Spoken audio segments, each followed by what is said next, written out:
2-year-old, and it was really tight. I stand really firm on my boundaries and my schedule and what I can do. But back to profit in the beginning of the conversation, I price things accordingly. So I know my worth and I price things according to my worth so that I am not in there just slaving so hard that I have nothing left when I go home. And I understand that I'm not for everybody. I know who my target audience is, and I cater to that clientele, and so that puts me in position to be able to take care of my children that I want to do, because I'm at a point where now they're so small and they require so much, and I want to be able to give them that, and I can't do that depleted. And so instead of me looking at it at a place where, okay, I need to balance things, I don't focus on balance. I focus on prioritizing. And so right now, my kids are priority. And my clients understand that. So when I have conversations and they're like, oh, can I come at 5 on Tuesday? Well, no. Noah has a game. And I will be there. And I'm not going to miss anything. And maybe there will be a time where I can work a little later and I can do those things. But that's not the time right now. And I have no guilt about it.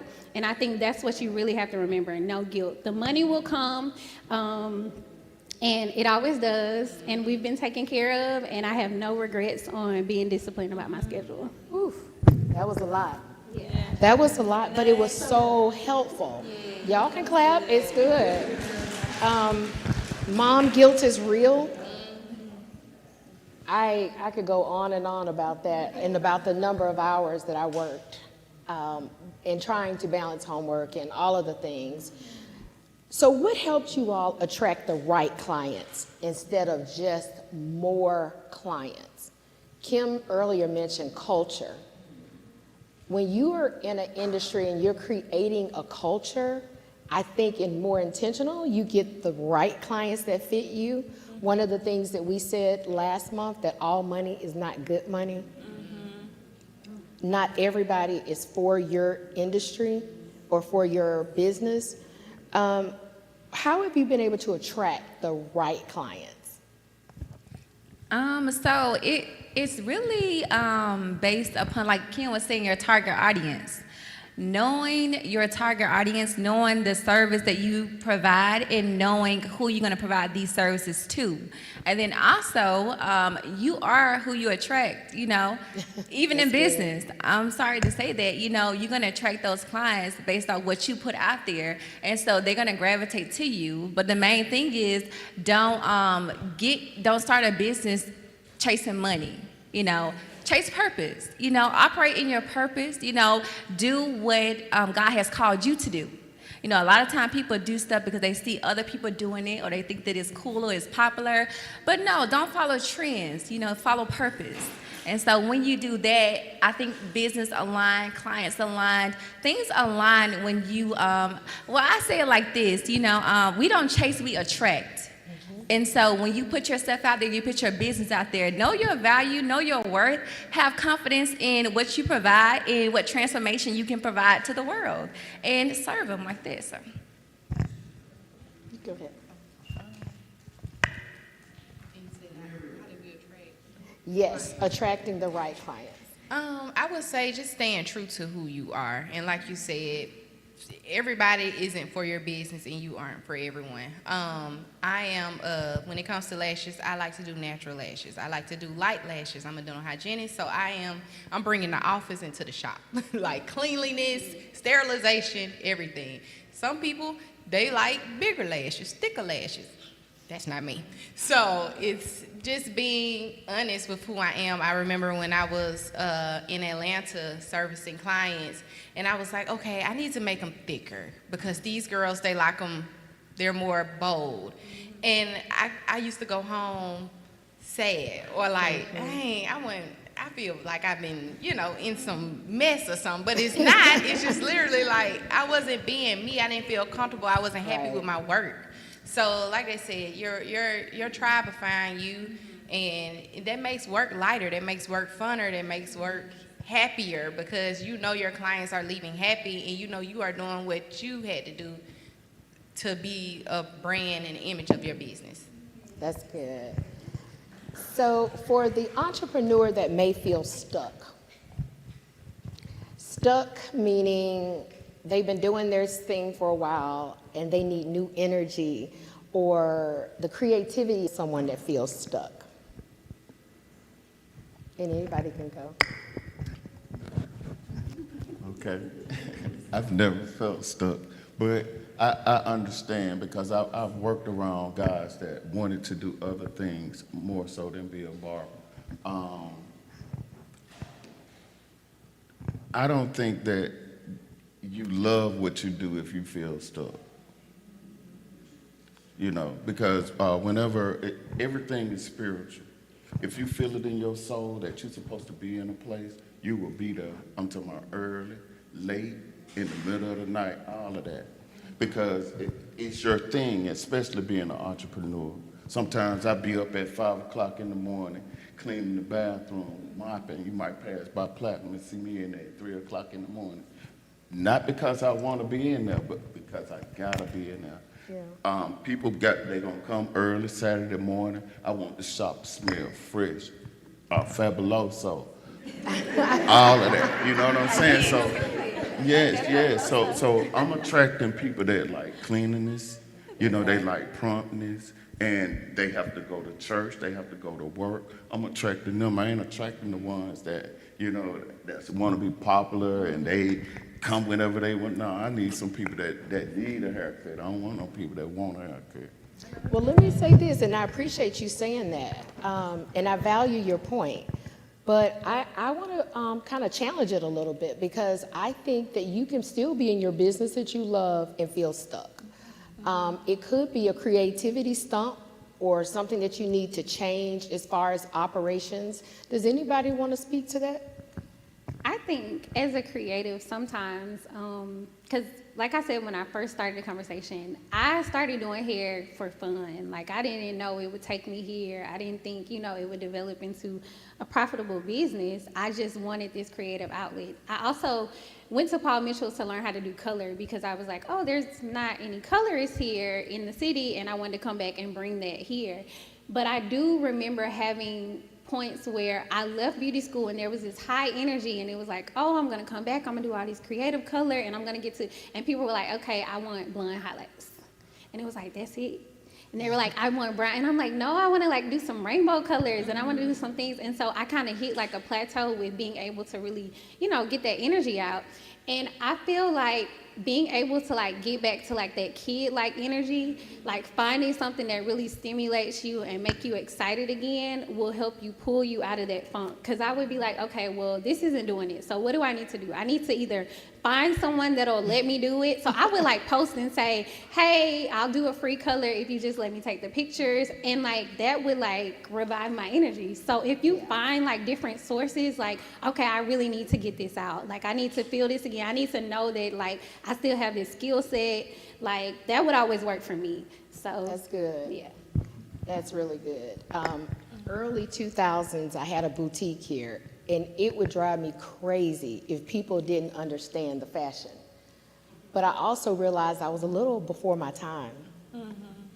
I saw it, but the community wasn't necessarily ready from a price point and from a style.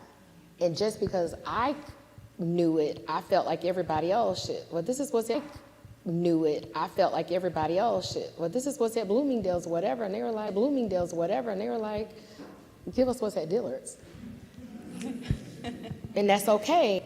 But I learned that you have to buy towards your audience and not just from your own perspective. Fuel, that's engine.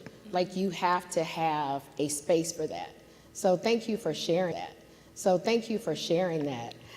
So I'm going to ask one more question. We're almost at 7. I want the audience to be able to give some perspective or ask questions. But if there was a burning piece of advice you could give everybody, and I want everyone to answer this because I think you all have been in this industry long enough. You have so many best practices and things that you have learned. What is that piece of advice as a creative, as a business owner, that you would like to share with everybody here tonight? Okay. So one piece of advice I would give to, well, everyone in the room is, it's so much. I know. I'm I sorry have to so much put you to on the say.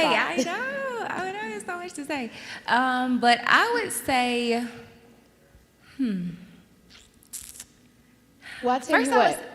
Do you want to take a second to think on that one? You got it? oh, you just want to ask something else? I was, Okay, go ahead. I was going to say that everything is mindset. Like she was saying, being stuck, that's the mindset.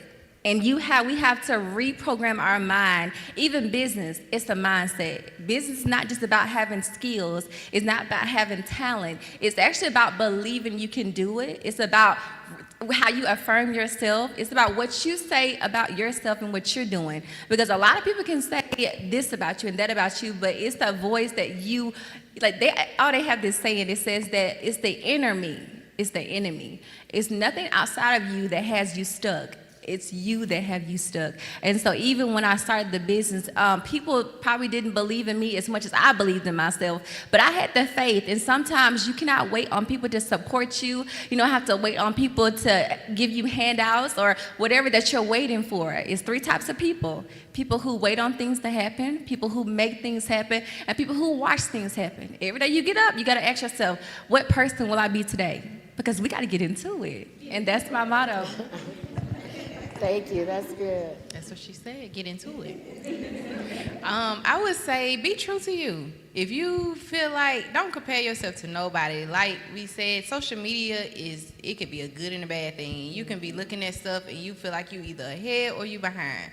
But at the end of the day, it's you. So you got to be true to yourself. Post your content, whether you think it's good or not, somebody's going to like it. All right? Plan. Balance yourself. Don't overdo it. Don't burn yourself out.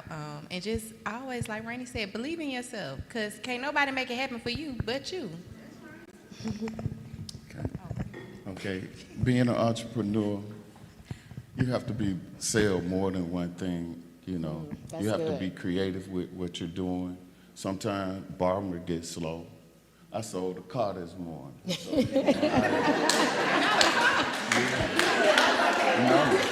I sold my own school. I need So, three you rooms. know, shit. Multiple It's like, streams of income. It's the beginning of the year. Do you have a car lot? So I had an old school I wanted to sell. So, hey, let me sell this.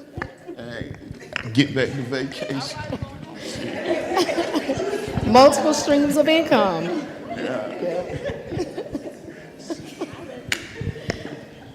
But have more than one hustle.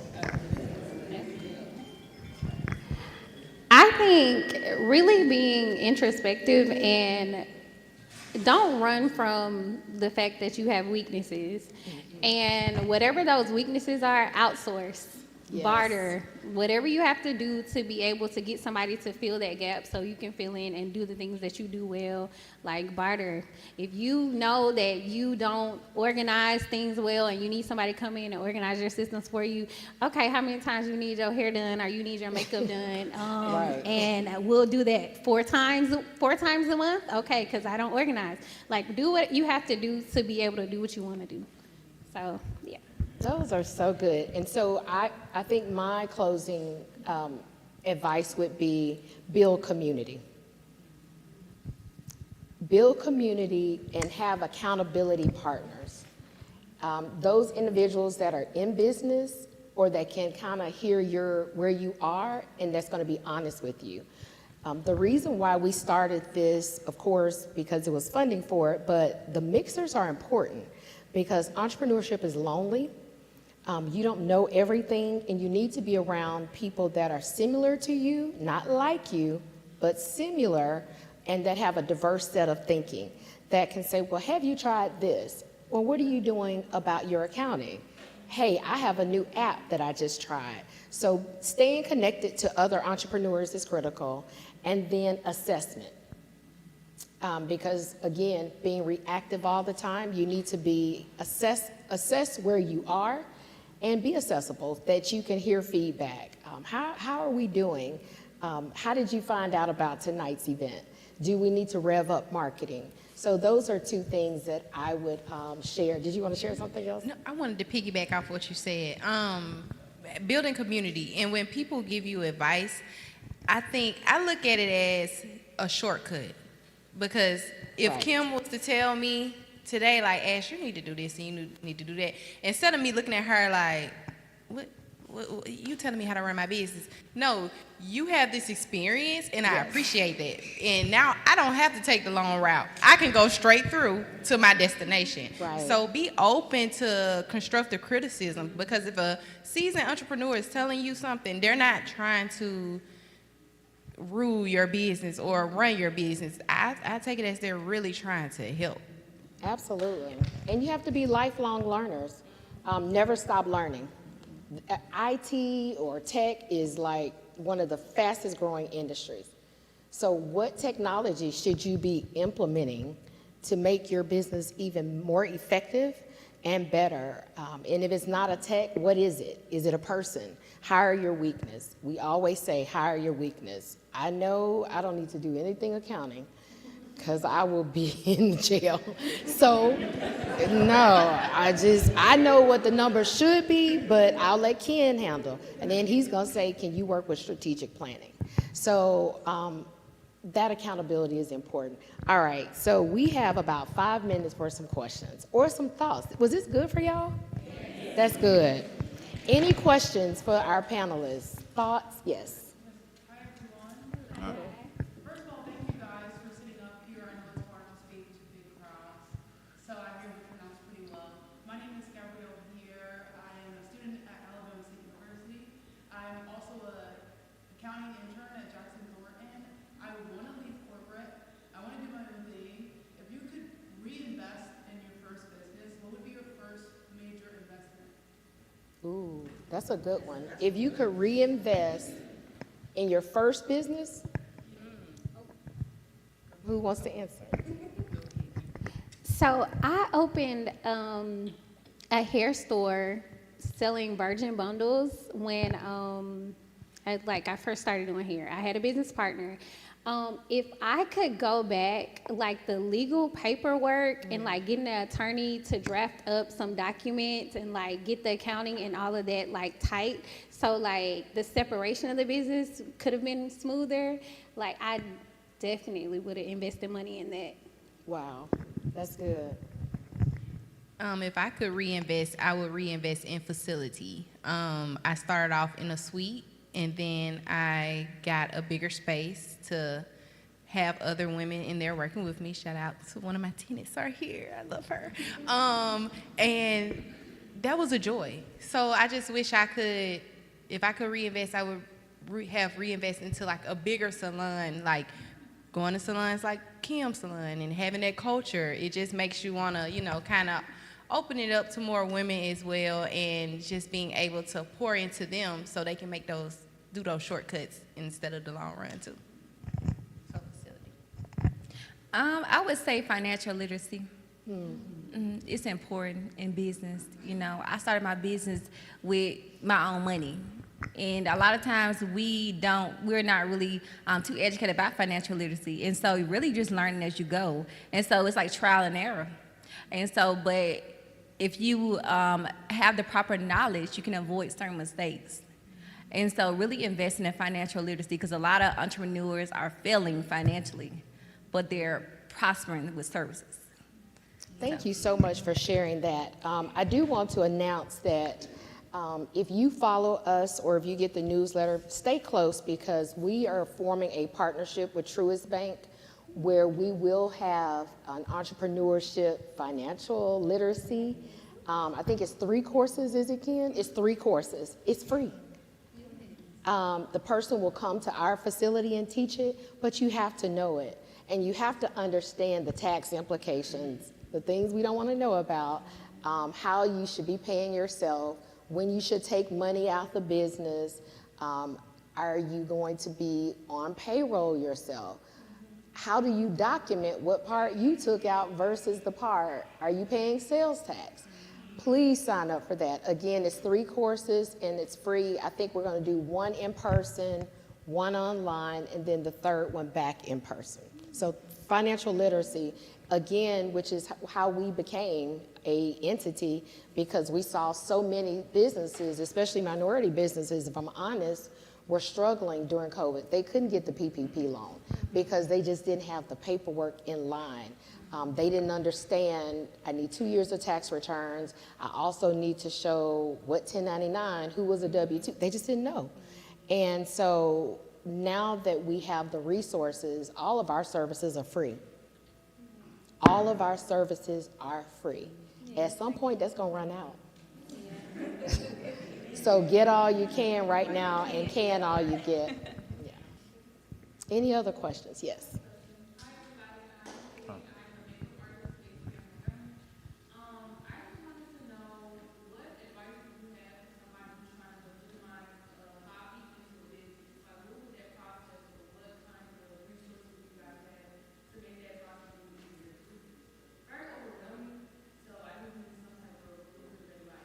So basically, she's asking for advice, turning your side hustle into your main hustle. I would say get into that world. Barbering, I got into going to hair shows early, and it's paying off to this day. We didn't have social media back then. I'm still operating off of the same system from like '89 to now. I don't need social media. So are you saying connecting to people at shows? Tell us a little bit more. Just learning and being in the environment, it just gives you a big spark. I saw barbers that were way bigger than me, and I wanted to be, hey, if they can do it, I can do it. You know what I'm saying? And being in the area, putting yourself in that environment is very important.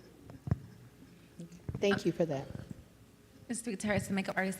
I would say put one foot forward every day. Don't try to do everything at one time because you will overwhelm yourself. And so just start off where you at. When I started, I was still working my job for at least 2 years, and I was still working doing makeup. So I was doing both.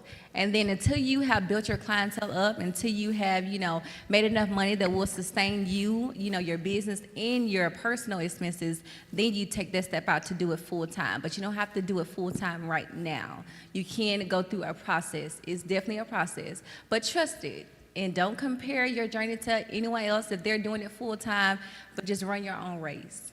And if you ever need help, just let me know. I would say from an SBOSS perspective, we believe in strategic plans. So not a heavy business plan like 20 pages, but a plan that you can carve out and say, this is my roadmap and this is my goal. And we start at the end first. So if you know you want to be in business for yourself in 15 months, we're going to set 15 months here. Then we're going to work backwards. What needs to happen in Q1? In Q2, what steps do you need to be taking? How do you need to get there? How many clients do you need to get to that revenue point? Because that's huge. And I always say, how much money do I need to live how I really want to live? Always start there. And then nobody wants to talk about how you have to sacrifice. Sometimes you're going to live real lean for a while. And people don't see that because they don't post the lean living. They post when you balling. But there were many lean years. There were many broke years. There are many years of coming to here and making sure you get real full because you got to make it work. Trish has something, and Trish has had a salon as well.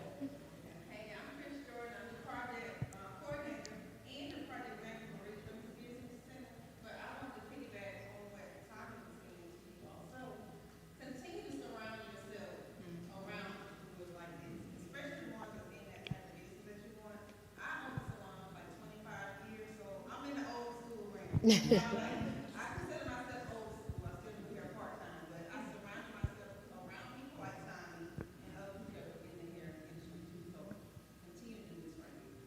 Once you do that, that's going to inspire you more to open your own. I had 3 salons. I kind of, had to retire. Semi-retire. Do this right here. Thank you, Trish, for saying that, because what happens when you begin to isolate yourself, then the fire dies. And then you're like, it's not possible. You have to stay connected to at least folks either in the industry or in business. Yes, ma'am. Yes, my name is Dr. Robinson. I am a cosmetologist and have been for 42 years. Wow. A lot of people know me about big. 42 years, OG.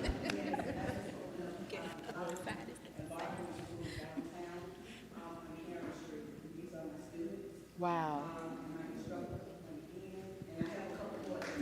That's awesome. 42 years.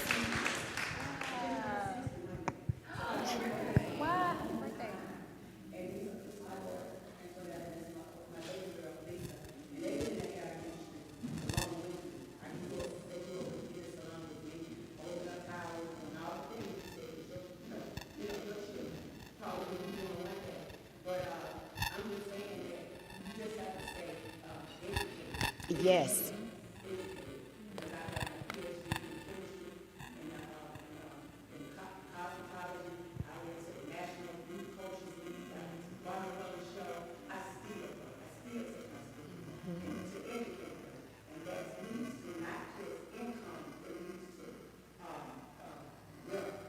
Yes.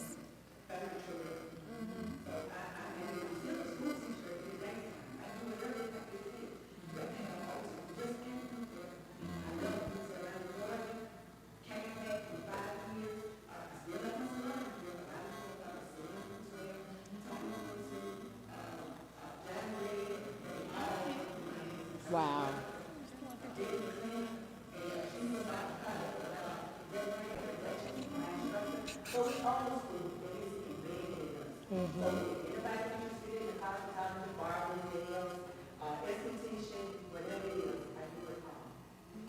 Thank you so much. I just want to just say, not just thank you for being here, but thank you for your legacy. Because what you just said in so many words is I was a cosmetologist, but then I said I'm gonna learn to open my salon, then I'm gonna train people and open a school, then you probably got a hair product, and then you probably got some other stuff. So multiple streams is a real thing. Even if your hands got tired, you have a product or an education or a course that keeps going. So thank you for your legacy, but thank you for showing us how you build an empire, because that's what you built. So, and she's a chemist. So let me ask you this. That's phenomenal. So as a chemist, PhD, are you making a product? Yes, making a product, in the process of making a product, and I'm taking this national. I'm on a whole other level. Now that I have a research degree, I done found a lot of doors, they might even need me. I know, that's right. You know, they come. That's right. That's awesome. Still working to do. But I'm gonna pass the torch. That's right. Okay. I saw another hand. Hey everybody, my name is Nikisia Doherty. I'm a realtor. This is my daughter. And tonight I went to an event, a real estate event. It was a mayor's forum. It was 4 different mayors that we spoke to at the country club. And so I set aside time for that. Then my daughter called me. She said, Mom, can you come out to the small business mixer? Which I was trying to enroll, but some kind of way I got kicked out. But the system, but that's okay. I said, okay, well, I'm on my way, right? But I also own a small business, a jewelry company that I was supposed to be live tonight at 7 o'clock. But what I can tell you, this was more wealth tonight that I That's earned good. and learned tonight than I would have did at home. So I just want to thank everybody for coming. This was absolutely fantastic. And I'm so happy to be here. So thank y'all. Congratulations. Thank you. Ken was getting ready to say something. Yeah, first of all, I want to thank you guys for being here, but I do want to pose my question that I like to ask a lot of times. Because you guys are technicians, you guys are great at what you do. At some point, and Dr. Hirsch kind of alluded to it, that at some point, what's your exit? Because, like for instance, Tommy, at some point, you can't mess my beard up.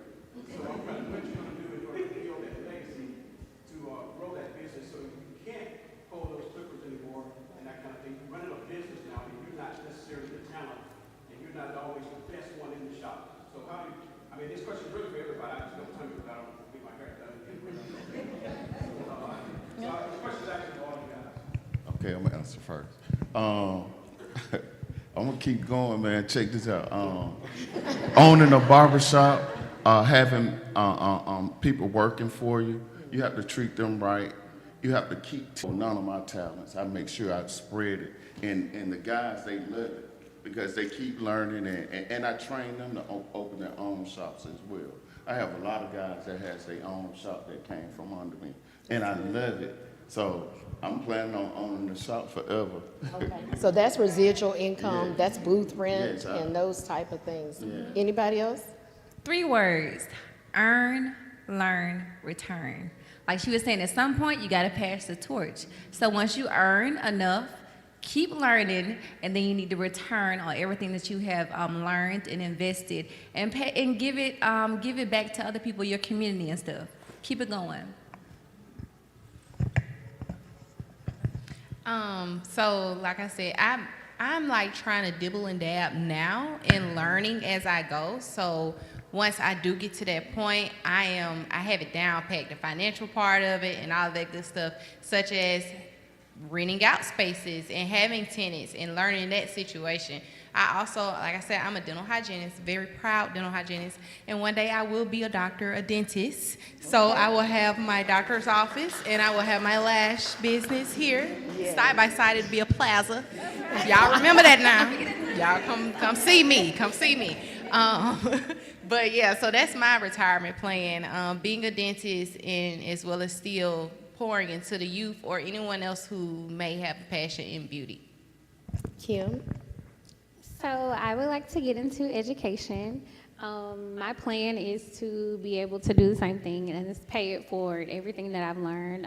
I have some ideas for that, but I know for sure that I want to get into education. I want to share, I want to continue with my salon, but I really want to get into the practice of teaching people about the beauty business, the business side of beauty, and how to turn yourself into a business. So I have plans on putting that out there and teaching people how to run themselves as a business and move forward, and then getting back into the salon and like teaching people how like the benefits of being in a salon with other stylists, learning from other people, learning how, you know, all the things that you get that you really can't get from just going to a class. Like there's some interactions that happen in salon, whether, and like you said, community, just being around other people and learning things. So creating that and teaching other people how to develop that, and then I'll be able to step away and hand it over.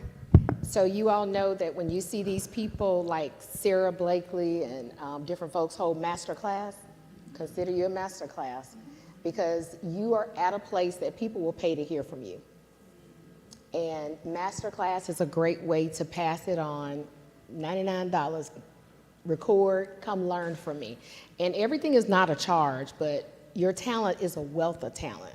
And you all at the top of the game. So I think we are at our time. I want to thank you all for being here tonight. I have learned so much. I have enjoyed gleaning from you. And as we close, special announcements. What's that? Do I have some announcements? Gold card. Okay, thank you for that. I see a couple of gold cards. All right, so let's talk about these announcements, because you all, I promise you do not want to miss. I don't see a gold card. It's right there. It's right there. Yeah, right there. Okay. Right there, your finger on it. Sorry, I'm coming. Announcements, thank you. All right, so save the date. Oh, they want me to announce this thing. Anyway. February the 28th, Business, Beards, and Bourbon. That's for the men. Last year they let us crash their party.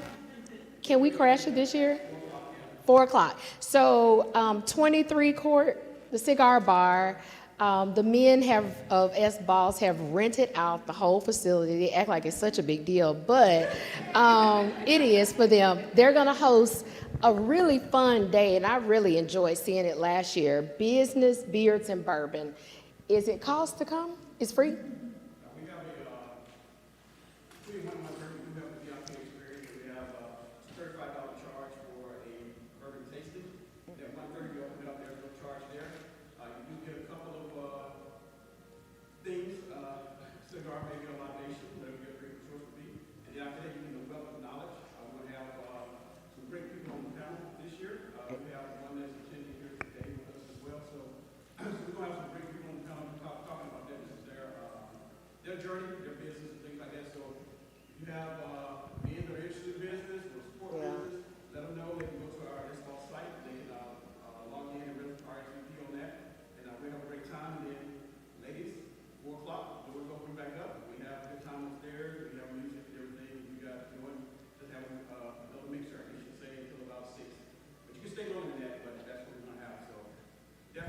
Let's crash that party.